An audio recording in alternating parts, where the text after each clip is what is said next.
ओम विश्वानि देव सवितर्तुरितानि परासुव यद्भद्रं तन्न आसुव मनित्रयं नमस्कृत्य तदुक्तिः परिभाव्य च वैयाकरणसिद्धान्तकौमुदीयं विरच्यते। सर्वेभ्यः श्रोतृभ्यः नमः।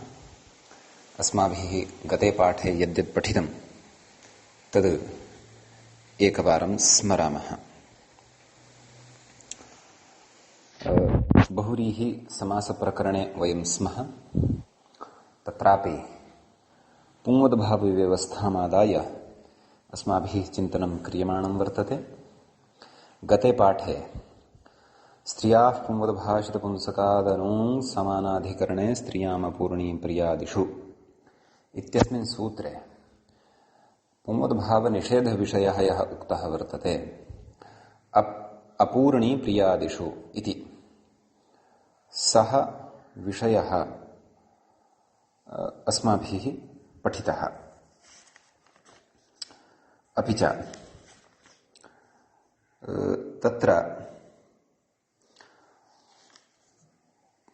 तन्निषेधं पठित्वा अस्माभिः पुनः पुंवद्भावविधायकम् एकं सूत्रम् इदानीम् आरब्धं वर्तते। तत्सूत्रं प्रचलद्वर्तते। तस्य सूत्रस्य एव वयं विमर्शे स्मः। तच्च सूत्रं भवति तसिलादिष्वा कृत्वसुचः इति। तसिल् प्रत्ययादारभ्य कृत्वसुचविधायकं सूत्रं यावत्, तसिल् विधायकसूत्रादारभ्य कृत्वसुचप्रत्ययविधायकसूत्रं यावत् येऽपि प्रत्ययाः पठिताः सन्ति तेषु परतः तत्र पुंवद्भावः शब्दस्य भवति। स्त्रियां विद्यमानस्य भाषितपुंसकस्य पुंवद्भावः भवति इति तस्य अर्थः। परन्तु केचन प्रत्ययाः एतन्मध्ये तादृशाः वर्तन्ते येषु परतः पुंवद्भावः नापेक्षितः। केचन च प्रत्ययाः अस्मिन् परिधौ न सन्ति एव, नाम तसिलादिभ्यः बहिर्भूताः वर्तन्ते। येषु परतः तत्र पुंवद्भावः अपेक्षितः।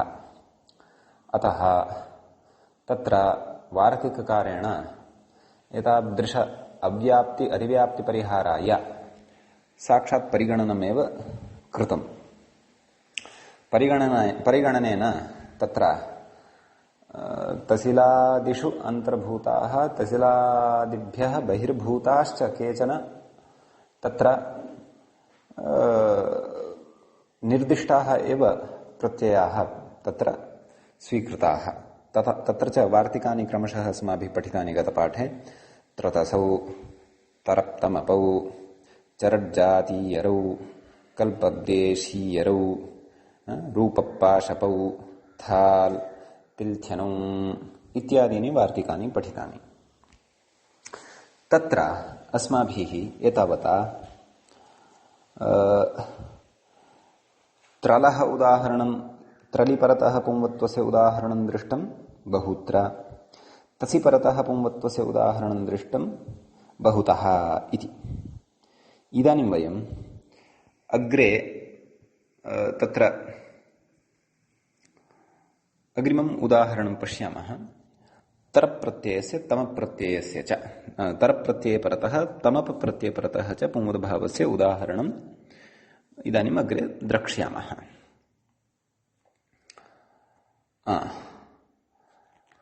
तत्र उदाहरणं भवति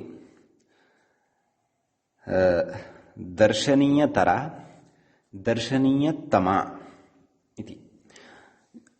इतः पूर्वम् अस्माभिः व्याख्यागतः विचारः अपि पठितः आसीत्। दर्शनीयतरा इति तत्र किं कथित व्याख्याता, अनयोः इयम् अतिशयेन दर्शनीया, अनयोः इयम् अतिशयेन दर्शनीया इत्यस्मिन् अर्थे दर्शनीया इति शब्दात् द्विवचनविभज्योपपदेतरबीयसुनौ इत्यनेन सूत्रेण तरप् इति प्रत्ययः भवति। एवं खलु? तरप यः प्रत्ययः तस्य तर इति अवशिष्यते, सः पित् प्रत्ययः। तर्हि का स्थितिः जायते? दर्शनीया तर इति। तर्हि दर्शनीया तर इत्यवस्थायां तसिलादिष्वकृत्वसूचः इत्यनेन सूत्रेण तरप्तमपौ इति वार्तिकसहकारेण च तरपि परतः तत्र दर्शनीया इति स्त्रीलिंगे विद्यमानस्य शब्दस्य पुंवदभावः क्रियते।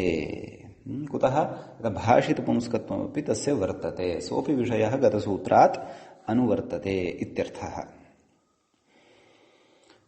पुंवद्भावेन किं भवति तत् कथयति अग्रे। पुंवत्वे टापो निवृत्तिरिति भावः। पुंवत्वे सति टापः निवृत्तः भवति। दर्शनीया इत्यत्र यः टाप वर्तते, यतः स्त्रीलिङ्गमेव यदि न स्थितं तर्हि स्त्रीलिङ्गं निमित्तीकृत्य आगतः प्रत्ययः अपि कथं तिष्ठेत्? निमित्तापाये नैमित्तिकस्याप्यपायः इति न्यायात्।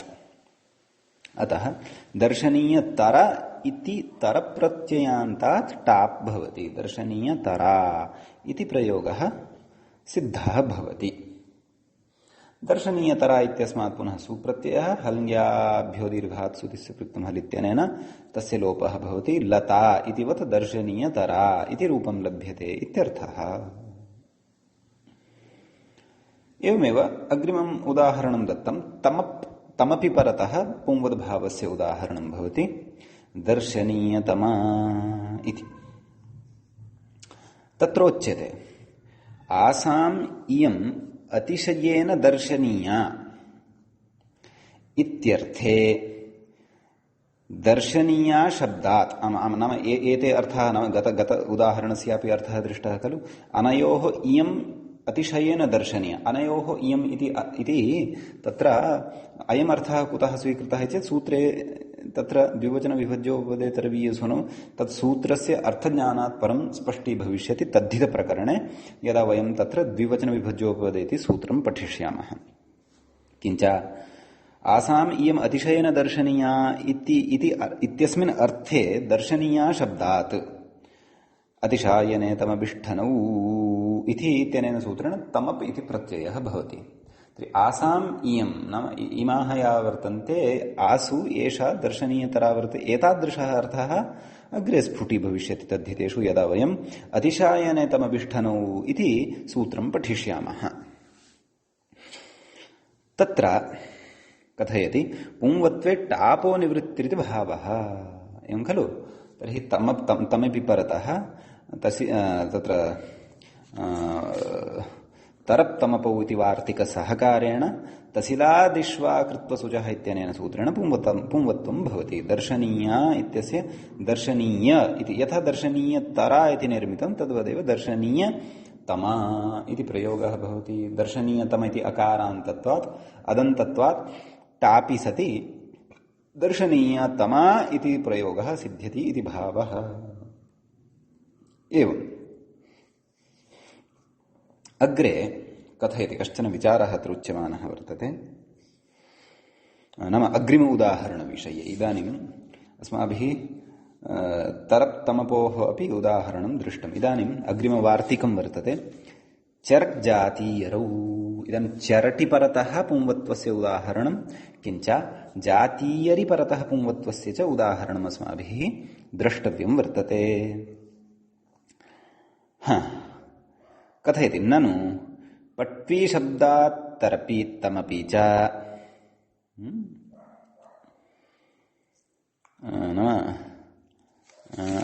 न इतोपि अस्माभिः चरट् जातीयरः उदाहरणं तु अग्रे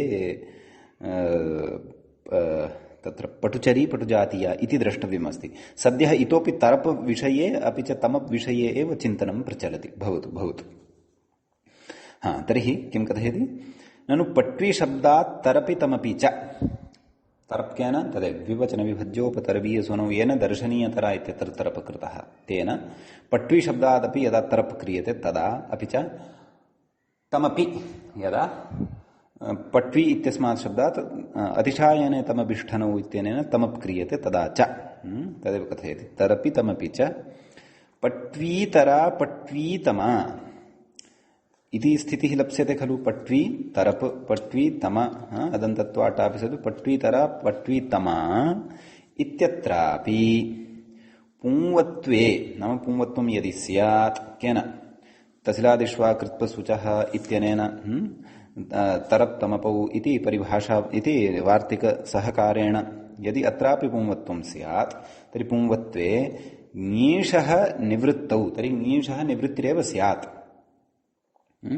ङीषः निवृत्तौ पटुतरा पटुतमा इति स्यात्।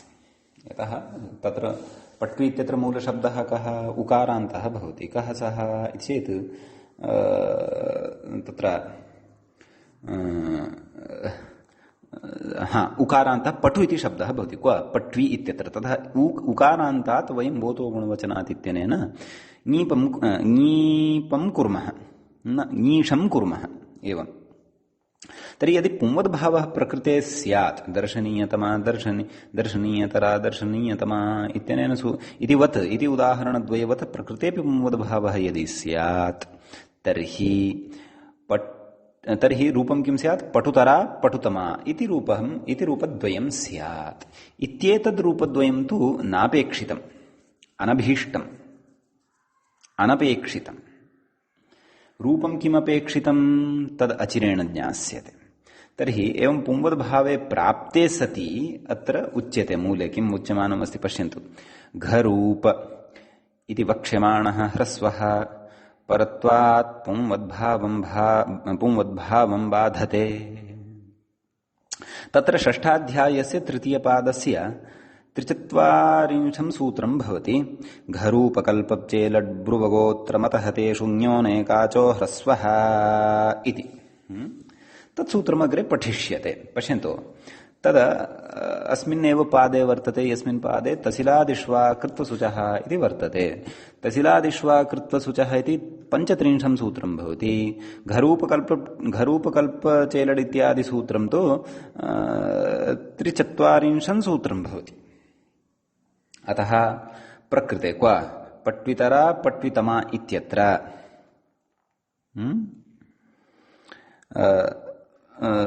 पुंवद्भावः प्राप्तः परन्तु घरूपकल्पचेलट् ब्रुव गोत्रमतहतेषु ञोनेकाचो ह्रस्वः इत्यनेन सूत्रेण तत्र परत्वात् पुंवद्भावः बाध्यते ह्रस्वः च विधीयते। तेन सूत्रेण घरूप इत्यनेन कथं प्रकृते ह्रस्वत्वस्य प्राप्तिः वर्तते इति यदि ज्ञातव्यं तर्हि तस्य किञ्चित् अस्माभिः सूत्रार्थप्रपञ्चः द्रष्टव्यः भवति। यद्यपि तस्य सूत्रस्य विषये विस्तरेण तु वयम् अग्रे पठिष्यामः,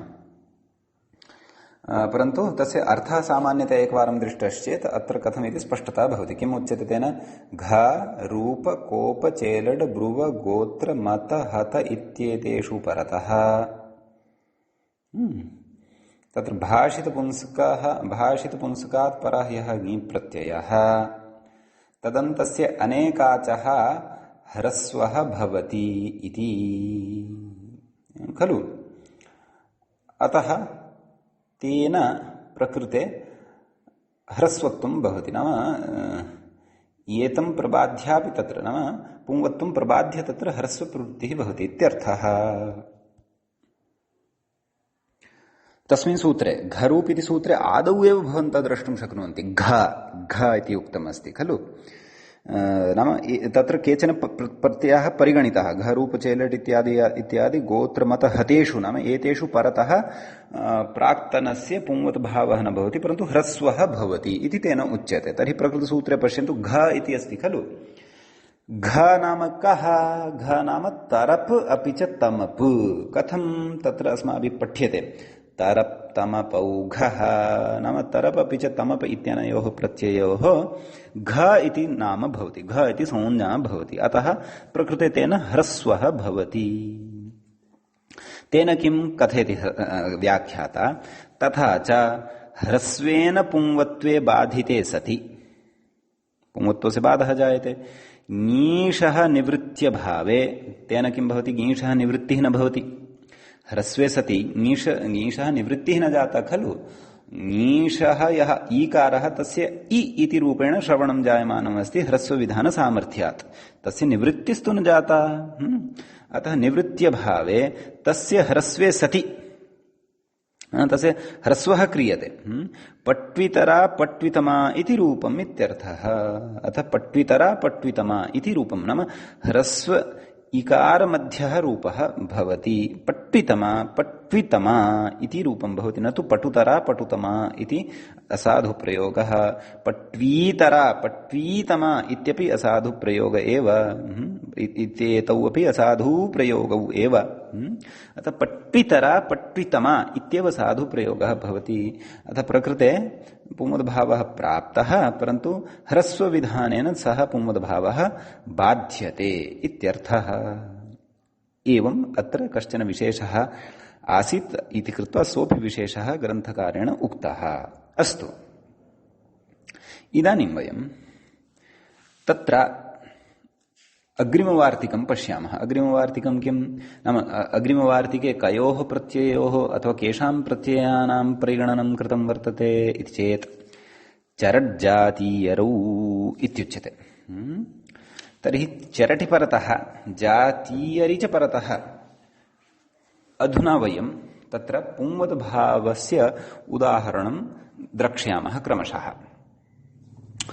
तत्र भवन्तः शक्नुवन्ति द्रष्टुम् अग्रे व्याख्यात्रा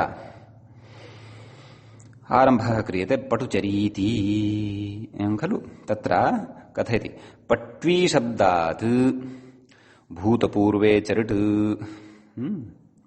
इति चरटि नाम व्याख्यात्रा तु किं लिखितं भूतपूर्वे चरट् इति पुंवत्वे अत्र व्याख्यातुः अभिप्रायः एषः भूतपूर्वे चरट् इति सूत्रेण चरटि नाम चरट् प्रत्यये सति ततः चरट्जातीयरौ इति वार्तिकसहकारेण तसिलादिष्वा कृत्वसुचः इत्यनेन सूत्रेण पुंवत्वे सति ङीषो निवृत्तिरिति भावः एवं खलु का स्थितिः जायते पट्वी चरट् इत्यवस्थायां चरटि परतः पट्वी इति यः शब्दः तस्य पुंवद्भावः भवति अतः पटु चर इति शब्दः लभ्यते चरट् अस्ति टित् अतः टित्वात् पुनः ङी प्रत्ययः आगच्छति टिड्ढाणय इत्यनेन पटुचर इ भत्वात्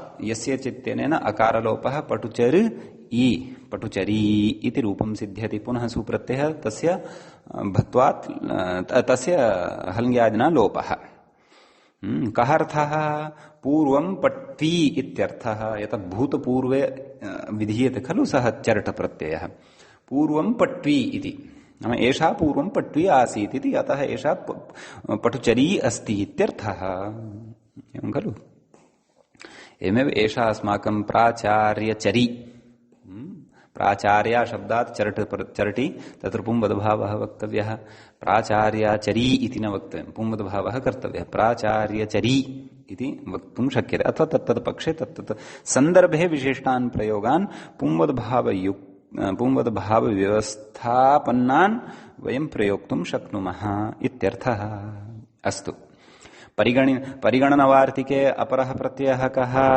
जातीयर् इति तस्य उदाहरणं कथयति किम् पटुजातीया इति अत्रापि पट्वी शब्दात् कथयति प्रकारवचने जातीयर् इति प्रकारवचने जातीयर् नाम इत्यनेन सूत्रेण जातीयरि प्रत्यये सति का स्थितिः जायते पट्वी जातीयर् इति पुंवत्वे नाम पुंवद्भावः भवति कस्य पट्वी इति शब्दस्य तत्र पटु इति आयाति पटु इति पुंवत्वे ङीषः निवृत्तिः जायते ततः किं पटुजातीय इति शब्दात् टापि सति पटुजातीया इति रूपं भवति इत्यर्थः तत्र च कः अर्थः उदाहरणस्य अस्य इत्येतत् पटुसदृशी इत्यर्थः इति वदन्नस्ति। नाम पटुतुल्या प्रकारवचनं तत्र प्रकारवचनत्वं नाम सादृश्यम् इति अस्माभिः पठिष्यते, अग्रिमेषु प्रकरणेषु तद्धितेषु पठिष्यते। अतः पटुसदृशी इति तस्य अर्थः भवति। एवं खलु? भवतु। पुंवद्भावश्च तदेव चरड्जातीयरौ इति वार्तिकसहकारेण तसिलादिष्वा कृत्वसुचः इत्यनेन सूत्रेण पुंवद्भावः ज्ञातव्यः इत्यर्थः।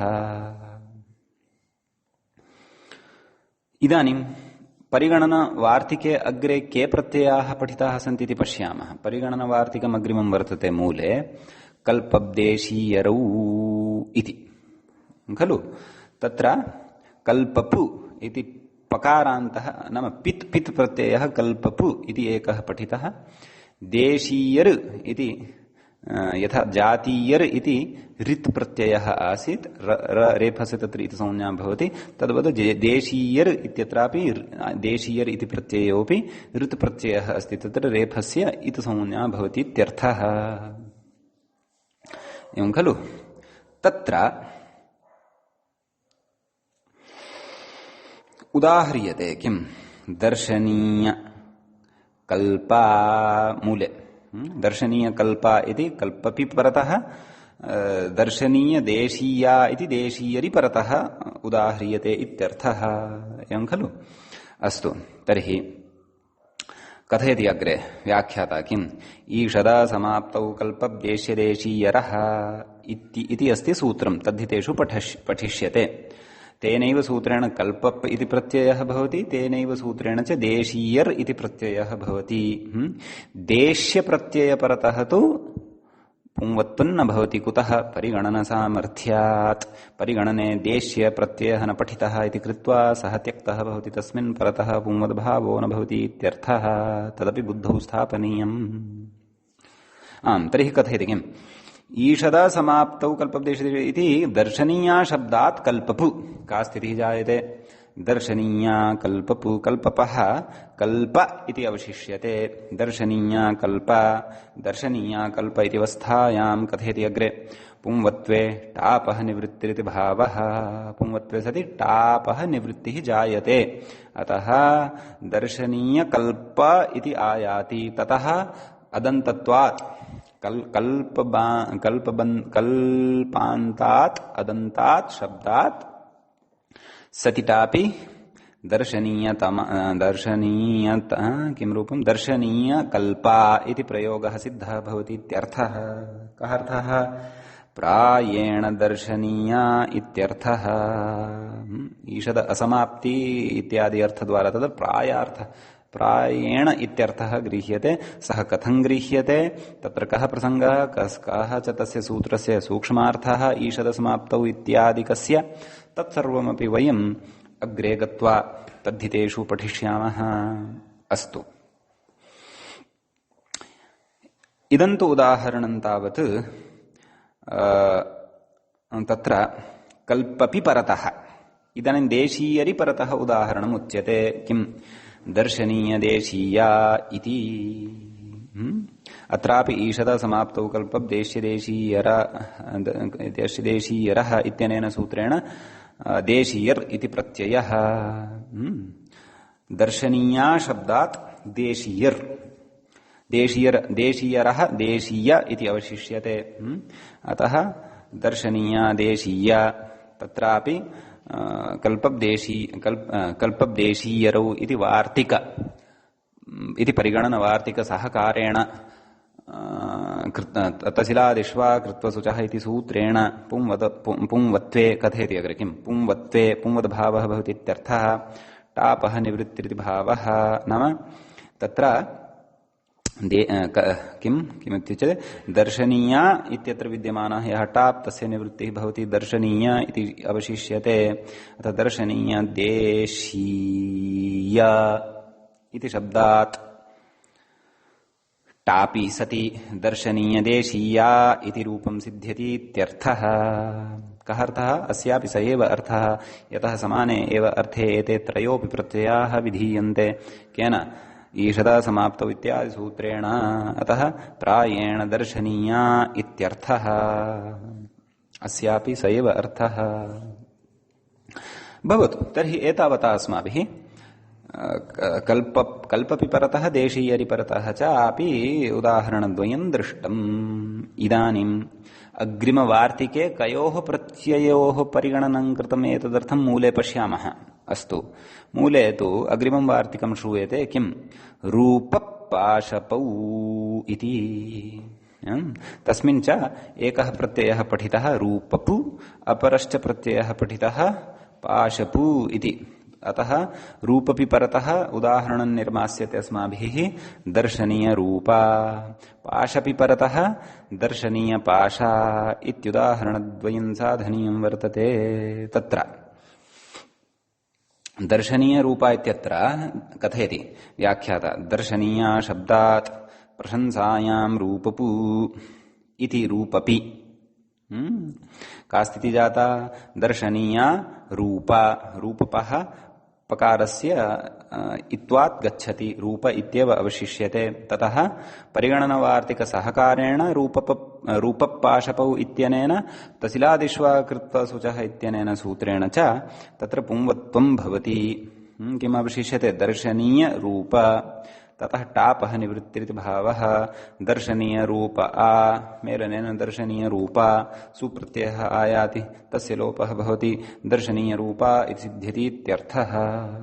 कः अर्थः? तत्र रूपप प्रत्ययः केन सूत्रेण विहितः? प्रशंसायां रूपपु इति। तर्हि कः अर्थः आयाति चेत् प्रशस्तत्वेन द्रष्टुं योग्या इत्यर्थः। तस्याः प्रशस्तिः वर्तते, अतः तस्याः किमपि सौन्दर्यादिकस्य वा प्रशस्तिः वा अथवा विद्यागुणबलात् वा तस्याः प्रशंसा जायमाना वर्तते। प्रशस्तत्वं नाम प्रशंसायाः भावः। अतः तत्र प्रशस्तत्वेन या द्रष्टुं योग्या भवति सा का भवति? दर्शनीयरूपा इत्यर्थः। न तु तत्र दर्शनीयं रूपं यस्याः सा दर्शनीयरूपा इति अत्र व्युत्पादनं न कर्तव्यम्। आम्, यत्र रूपशब्दः गृहीतः, प्रत्ययभिन्नः यः रूपशब्दः यौगिकः गृहीतः, तत्र तु दर्शनीयरूपा इति बहुव्रीहिद्वारा अपि साधयितुं शक्यते। परन्तु प्रकृते तु रूपप्रत्यये परतः अयं प्रसङ्गः वर्तते, तद्बुद्धौ स्थापनीयम्। अस्तु, अपरः प्रत्ययः तत्र पठितः पाशपु इति। नाम पाशपि परतः का व्यवस्था इति। पाशपि परतः अपि पुंवद्भावः एव। तत्र अपि दर्शनीया इति शब्दात् सूत्रं भवति पाशप्रत्ययविधायकं याप्ये पाशपु। अथ तदेव लिखति कः टीकाकारः किं दर्शनीया शब्दात् याप्ये पाशपु। याप्यं नाम तत्र निन्दा इत्यर्थः भवति। याप्य नाम निन्दा, निन्दायां गम्यमानायां तत्र पाशप इति प्रत्ययः भवति इत्यर्थः। अथवा कुत्सितत्वं भवति याप्यं, तद् वक्ष्यति अग्रे। तर्हि किं कथयति? दर्शनीया शब्दात् पाशप प्रत्ययः। का स्थितिः जाता? पाशप अपि पित्। दर्शनीया पाशा अथ वार्तिक परिगणन सामर्थ्यात् कृत्वा तसिलादिष्वा कृत्वसुचः इत्यनेन सूत्रेण पुंवत्वे टापः निवृत्तिरिति भावः। अतः दर्शनीय पाश इति स्थितौ अदन्तत्वात् टापि सति दर्शनीय पाशा इति रूपं सिद्ध्यति इत्यर्थः। अग्रे किमुच्यते? कुत्सितत्वेन द्रष्टुं योग्या इत्यर्थः। कुत्सितत्वं, तस्यां कुत्सितत्वं वर्तते। काश्चन तत्र प्रशस्तत्वेन द्रष्टुं योग्याः भवन्ति, काश्चन कुत्सितत्वेन द्रष्टुं योग्याः भवन्ति। इदानीं तस्याः कुत्सितत्वं तु कथम् इति तु प्रसङ्गानुरोधेन एव ज्ञातव्यं। कुत्सितत्वं च बहु प्रकारेण भवितुम् अर्हति। अस्तु, तर्हि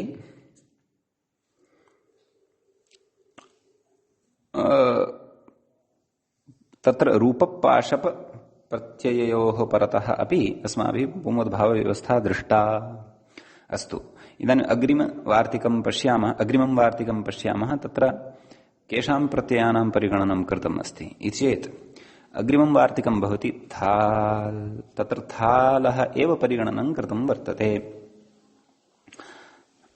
अस्तु, एकः एव तत्र प्रत्ययः वर्तते। अतः उदाहरणं वदति किम्? बहुथा इति। तत्र बह्वी शब्दात् कथयति अग्रे, बह्वी शब्दात् प्रकारवचने थाल् इति थाल् प्रत्ययः भवति। बह्वी था, थालः लित्, अतः था इत्येव विशिष्यते। बह्वी था इत्यवस्थायां तदेव थाल् इति परिगणनवार्तिक सहकारेण तस्लादिश्वाकृत्वसूचः इत्यनेन पुंवदभावः बहु था इति अवशिष्यते। बहुथा थालन्तानां तत्र अव्ययत्वं भवति। अतः यः अव्ययः आगच्छति यः प्रत्ययः आगच्छति बहुथा इति शब्दात् तस्य लोपः भवति। यथा यथा तथा इत्यादीनि रूपाणि सिद्ध्यन्ति तद्वत्। किं कथयति? पुंवत्वे ङीषो निवृत्तिरिति भावः। नाम बह्वी इत्यत्र यः ङीष् वर्तते बह्वादिभ्यश्च इत्यनेन सूत्रेण तस्य निवृत्तिर्जायते इत्यर्थः। अतः तत्र बह्वी तत्र किमिति बहुथा इति प्रयोगः भवति। बह्वी बहुरूपेण श्रूयते इत्यर्थः। कोऽर्थः बहुथा इत्यस्य इत्येत् बहुप्रकारा इत्यर्थः। कुतः? यतः यः थाल् विहितः सः प्रकारवचने विहितः वर्तते। केन सूत्रेण विहितः वर्तते? प्रकारवचने थाल् इत्यनेन सूत्रेण विहितः वर्तते इत्यर्थः। एवं खलु? इदानीं तत्र अग्रे परिगणनवार्तिकं पश्यामः। अग्रिमं परिगणनवार्तिकं वर्तते तिल्थ्यनौ इति। तत्र च प्रत्ययद्वयं पठितम्। एकः प्रत्ययः तिल्, अपरश्च प्रत्ययः थ्यन् इति खलु। अतः तत्र तिलिपरतः उदाह्रियते किं? वृकतिः इति। तत्र कथयति अग्रे, प्रशंसायाम् इत्यनुवृत्तौ, प्रशंसायां रूपप् इत्यतः प्रायः प्रशंसायाम् इति अनुवर्तते। वृकज्येष्ठाभ्यां तिल्तादिलौ छन्दसि इति। नाम इत्यनेन सूत्रेण वृकीशब्दात्, वृकीशब्दः कीदृशः? जातिलक्षणः ङीषन्तः। नाम वृक् इति शब्दात् जातेरस्त्री विषयादयोपदहात् इत्यनेन सूत्रेण तत्र ङीष् भवति। अतः वृकी इति शब्दः सिद्ध्यति। अतः वृकी इति शब्दात् तिल् प्रत्ययः भवति। तिलः ल इति संज्ञत्वात् गच्छति। अतः ति इति अवशिष्यते। का स्थितिः लभ्यते? वृकी ति। वृकी ति इत्यवस्थायां तिल्थ्यनौ इति वार्तिकपरिगणनसामर्थ्यात् तस्लादिश्वाकृत्वसूचः इत्यनेन सूत्रेण तत्र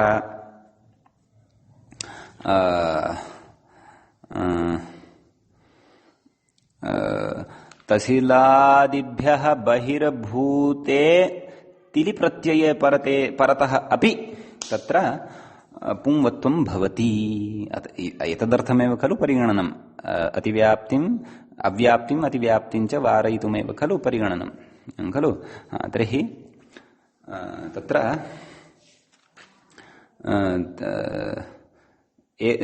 पञ्चमाध्यायस्य चतुर्थपादस्य 140 सूत्रं भवति।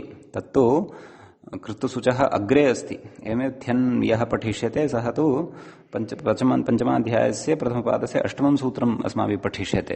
तत्तु पञ्चम्यास्तसिल् इत्यतः पूर्वमेव अस्ति। अतः अतिव्याप्तिः आसीत् एषा। अतिव्याप्तेः वारणम् इदानीं क्रियमाणं वर्तते तिल्थ्यनौ इति वार्तिकसहकारेण, एवं किल। अतः किं कथयति? पुंवत्वे नाम तस्लादिश्वा कृत्वसूचः इत्यनेन तिल्थ्यनौ इति परिगणनसामर्थ्याच्च ङीषा निवृत्तिरिति भावः। अतः वृकी इत्यत्र विद्यमानः यः जातिलक्षणः ङीष् सः निवृत्तिं प्राप्नोति। अतः वृक इत्येव अवशिष्यते। ततः वृकति इति शब्दः सिद्ध्यति, ततः सुप्रत्यये सति वृकतिः इति सिद्ध्यति इत्यर्थः। तत्र वृकतिः इत्यस्य अर्थः तत्र अधिकः आदाता इति वेदे अर्थः स्वीकृतः वर्तते। लोके अपि तत्र भिन्नः अर्थः भवितुम् अर्हति। तदर्थं वृक इति शब्दस्य कोशे कः अर्थः अस्ति इति तत्र द्रष्टव्यम्। अस्तु, थ्यनः उदाहरणं नाम थ्यनि परतः पुंवत्वस्य उदाहरणं दीयते। किम्? अजथ्या। तर्हि अत्र कथयति तस्मै हितम् इत्यधिकारे अजाविभ्याम् थ्यन् इति अजाशब्दात् थ्यन्, अजाविभ्याम् थ्यन् प्रत्ययः क्रियते इत्यर्थः। अतः का स्थितिः? थ्यनः थ्य इति अवशिष्यते। अतः तत्र अजाथ्य इति प्रयोगः इति स्थितिः जायते।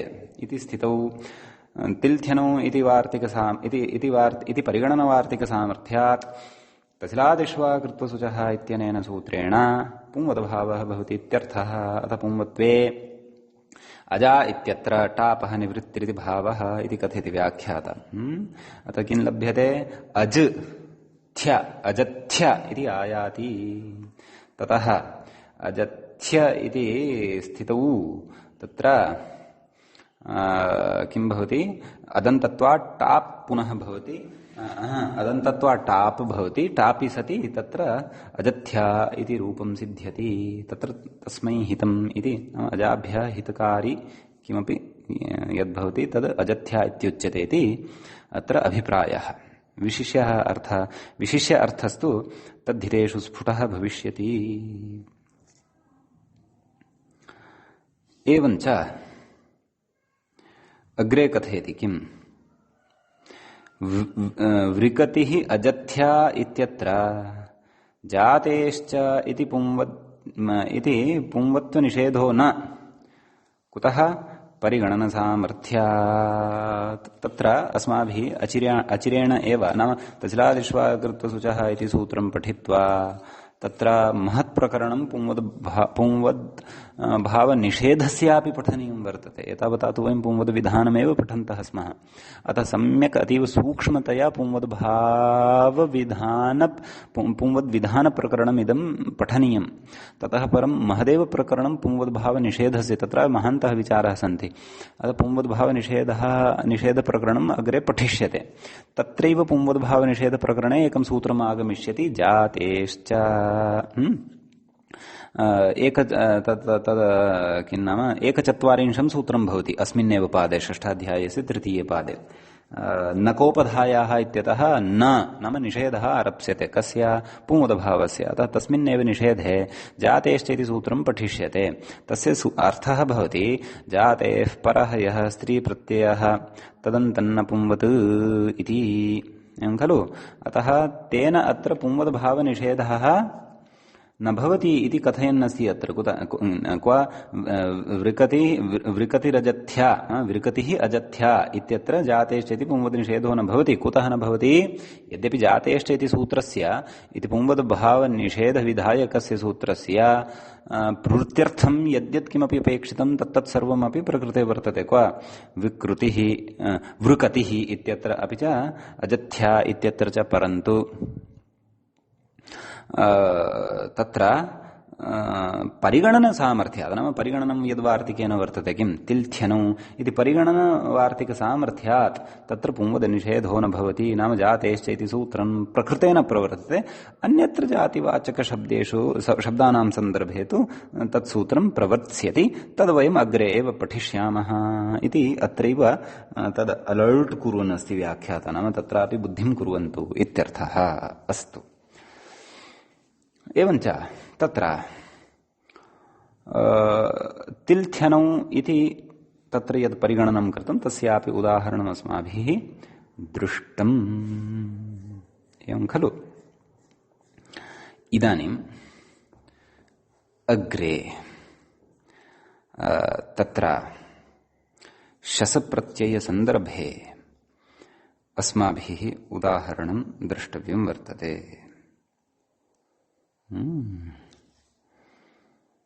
तत्र कथयति व्याख्याता किं कथयति शसीति इति कथयति नाम मूले किमपि वार्तिकम् उक्तं वर्तते परिगणनवार्तिकमेव तद् परन्तु कश्चन विशिष्टः अर्थः अपि तत्र उक्तः वर्तते किम् शसी बफल्वार्थस्य पुंवद्भावो वक्तव्यः कुतः इदं वचनमुच्यमानं वर्तते यतो हि तत्र अष्टाध्याय्यां शस इति यः प्रत्ययः वर्तते सः अन्यत्रापि दृश्यते नाम तत्र पश्यन्तु भवन्तः स्वौजसमौढ्यस् ताभ्यां विजित्यादि सूत्रे तत्रापि शस् इति प्रत्ययः विहितः वर्तते स च शस् प्रत्ययः लता सीता मीरा अथवा दर्शनीया इति शब्देभ्यः बहुवचने भवति परन्तु यस्मिन् कस्मिन्नपि शसि परतः पुंवद्भावः न अपितु बह्वल्पार्थः यः शस् वर्तते तच्छसि परतः एव पुंवद्भावः वक्तव्यः इति तदर्थं परिगणनमपि क्रियमाणम् अस्ति एतेन वार्तिकेन परन्तु परिगणितस्य शसः कीदृशस्य कस्य शसः कस्मिन् शसि परतः नाम किमर्थापन्नस्य नाम कम् अर्थं यः अन्तः नाम कस्मिन् अर्थे विहितस्य तत्र विहिते शसि परतः तत्र पुंवद्भावः भवति इति सः अर्थः अपि प्रकृते उच्यमानः वर्तते इत्यर्थः तर्हि वार्तिकं भवति शसि बह्वल्पार्थस्य पुंवद्भावो वक्तव्यः इति शसि इति तत्र शसि इति शब्दस्य सप्तमी विभक्तेः एकवचनं भवति बह्वल्पार्थस्य बह्वल्पौ अर्थौ यस्य बहु इत्यपि अर्थः अल्प इत्यपि अर्थः यस्य सः बह्वल्पार्थः तस्य बह्वल्पार्थस्य पुंवद्भावो वक्तव्यः नाम पुंवद्भावः वक्तव्यः न तु अन्यविध अर्थापन्नस्य न तु अन्यविधार्थे अन्यविध अर्थयुक्ते शसि परतः पुंवद्भावः भवति इत्यर्थः अतः बह्वल्पार्थस्य एव तत्र शसः यः बह्वल्पार्थे सत्येव शसः तत्र पुंवद्भावः वक्तव्यः इत्यर्थः वार्तिककारेण अपि अर्थः उच्यमानः अस्ति तदपि पश्यामः किम् उच्यते शसि परे बह्वर्थकस्य अल्पार्थकस्य पुंवत्वं वक्तव्यम् इत्यर्थः तत्र सूत्रम् अस्ति पठिष्यते अस्माभिः बह्वल्पार्थाच्छस्कारकादन्यतरस्याम् इति किञ्चन सूत्रं वर्तते तत्र बह्वल्पार्थाच्छस्कारकादन्यतरस्याम् तस्य एकवारम् अर्थः द्रष्टव्यः किमुच्यते बह्वार्थात् अल्पार्थात् चकारकाभिधायिनः शब्दात् शस् प्रत्ययः भवति अन्यतरस्याम् नाम तत्र शसः नायम् अर्थः वस्तुतः बह्वर्थः अथवा अल्पार्थः शसः न भवति परन्तु तत्र कश्चन अर्थः ज्ञातव्यः अत एव तत्र शसि बह्वल्पार्थे इत्यनोक्तं किमुक्तं शसि बह्वल्पार्थस्य इत्युक्तं नाम तस्य सूत्रस्य पठनानन्तरं ज्ञातुं शक्यते किं पश्यन्तु वार्तिकस्य अर्थं पश्यन्तु शसि परे बह्वर्थकस्य अल्पार्थकस्य च पुंवत्वं भवति नाम शसि परतः पूर्वं यः शब्दः वर्तते सः शब्दः यदि बह्वर्थः वर्तते बहु अर्थः यस्य सः बह्वर्थकः यदि सः वर्तते अथवा अल्पार्थकः सः यदि वर्तते नाम अल्पः अर्थः यस्य सः अल्पार्थकः तर्हि तादृशस्य बह्वर्थकस्य अथवा अल्पार्थकस्य पुंवत्वं भवति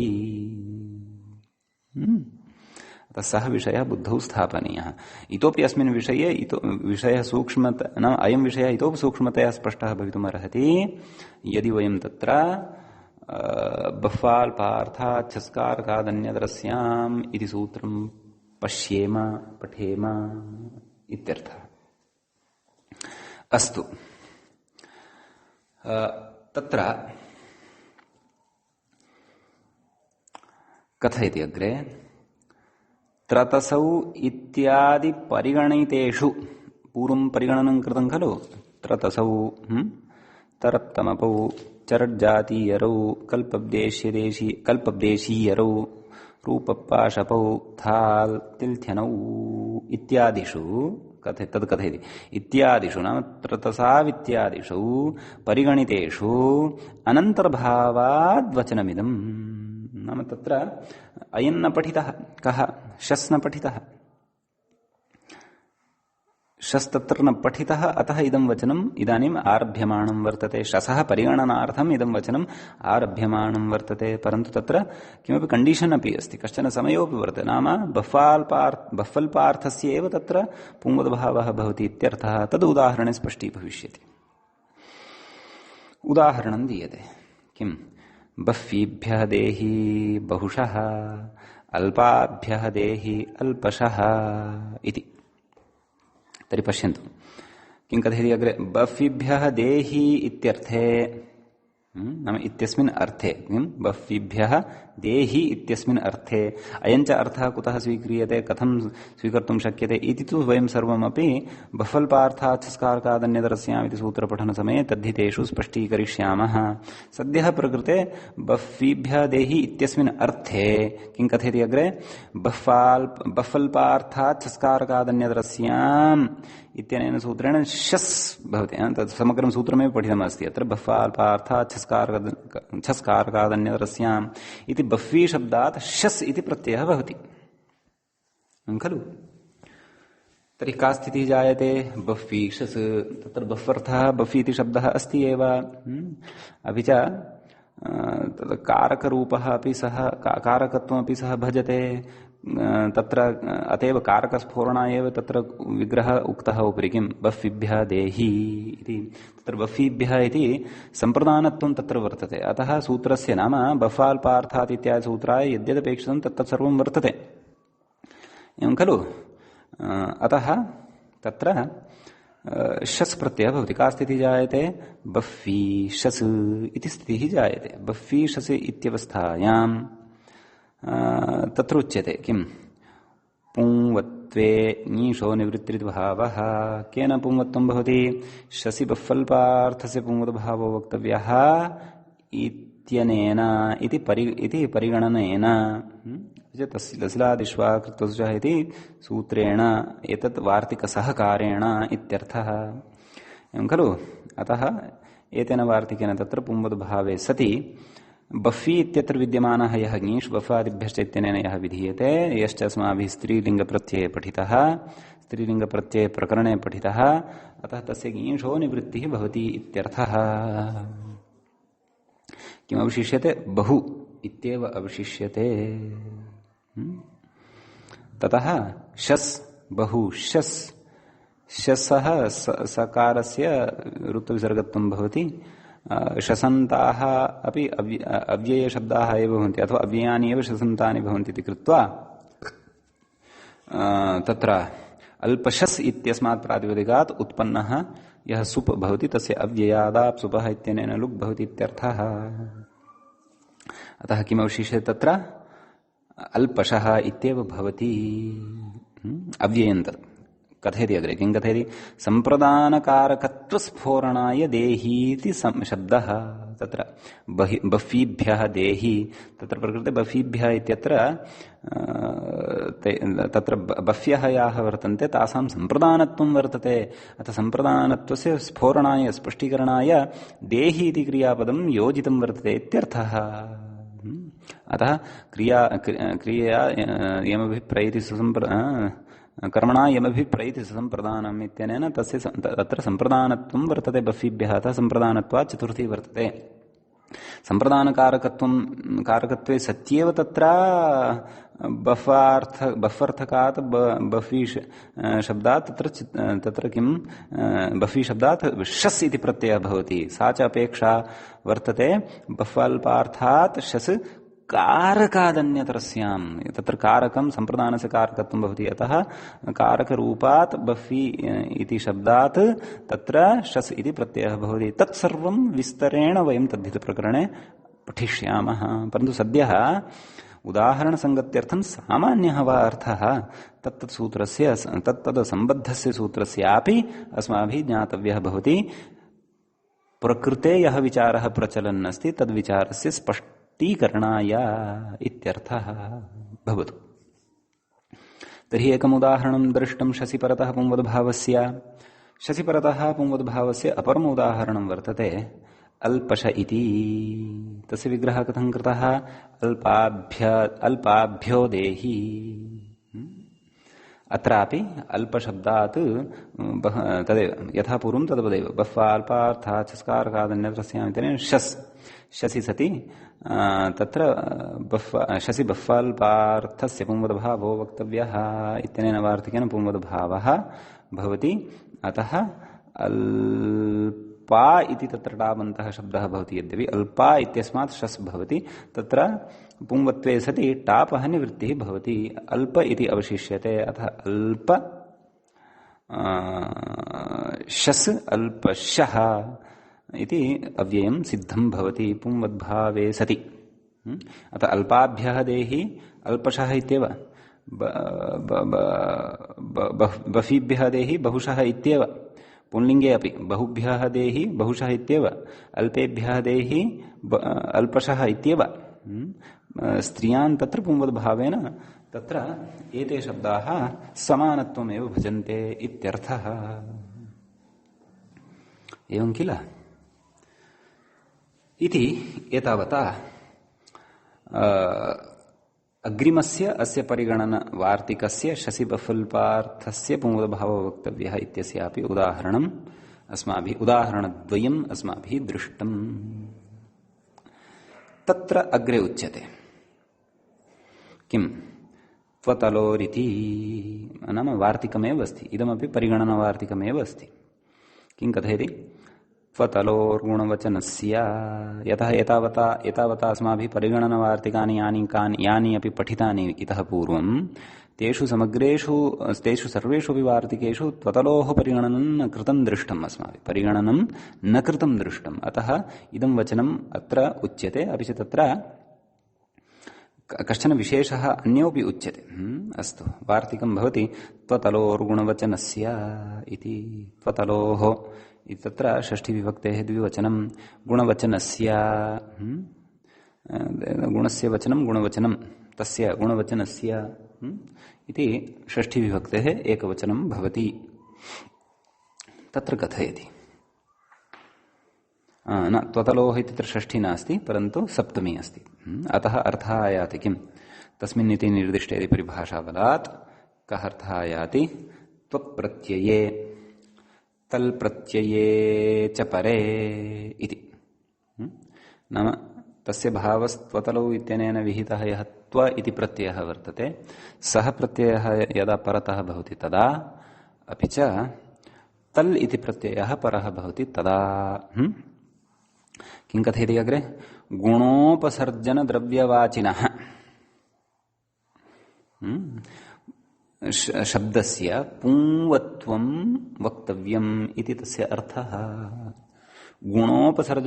गुणोपसर्जनद्रव्यवाचिनः इति अर्थः कुतः लब्धः गुणवचनस्य इत्यस्मात् लब्धः तत्रापि गुणवचनस्य इत्येव उक्तं खलु अतः गुणोपसर्जनद्रव्यवाचिनः इति एतादृशः अर्थः कुतः लब्धः इति अचिरेण एव अग्रिमं विवरणं श्रुत्वा ज्ञास्यते भवतु तत्र उदाह्रियते किम्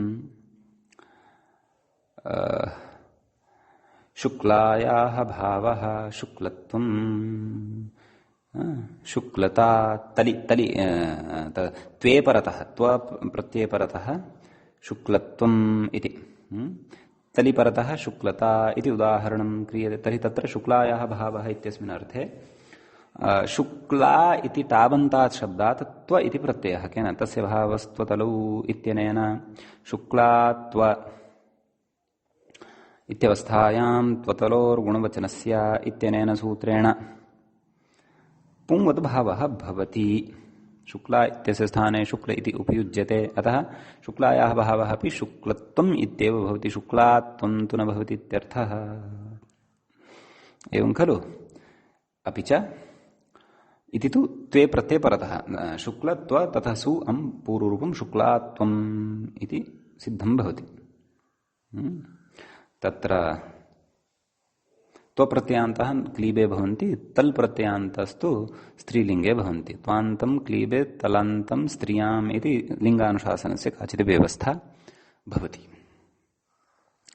अस्तु, सा व्यवस्था अपि अस्माभिः अग्रिमेषु प्रकरणेषु पठिष्यते। अपरम् उदाहरणं शुक्लता इति दत्तं। तत्र शुक्लायाः भावः इत्येव लौकिकविग्रहः। शुक्ला इति शब्दात् तस्य भावस्त्वतलो इत्यनेन सूत्रेण तल् इति प्रत्ययः भवति। का स्थितिः जायते? शुक्ला त इत्यवस्थायां त्वतलोर्गुणवचनस्य इत्यनेन सूत्रेण तत्र शुक्ला इत्यस्य पुंवद्भावः भवति, शुक्ल इति आयाति। शुक्लता शुक्लता शुक्लता इति अदन्तत्वात् टापि सति शुक्लता इति सिद्ध्यति। तलन्तः स्त्रियामेव भवति इति लिङ्गानुशासननियमात्। तर्हि पश्यन्तु, वार्तिकेन किम् उक्तं? गुणवचनस्यैव पुंवद्भावः। शुक्लशब्दः गुणवाचकः, गुणवचनः भवति, अतः तस्य प्रकृते पुंवद्भावः कृतः। शुक्ला इति शब्दः स्त्रियामपि गुणवाचकत्वं भजते इति कृत्वा पुंवद्भावः कृतः। पुंवद्भावे सति च तत्र शुक्लत्वं शुक्लता इति रूपं निर्मितम्। एवं किल? इदानीं तत्र प्रत्युदाहरणविचारः क्रियते। किमुच्यते? मूले किमुक्तं? गुणवचनस्य किं? कर्त्र्याः भावः कर्तृत्वं,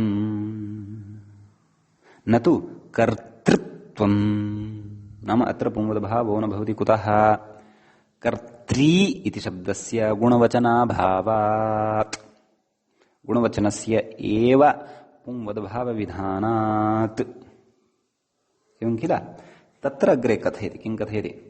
कर्तृशब्दस्य क्रियानिमित्तत्वात् न गुणवचनत्वमिति भावः।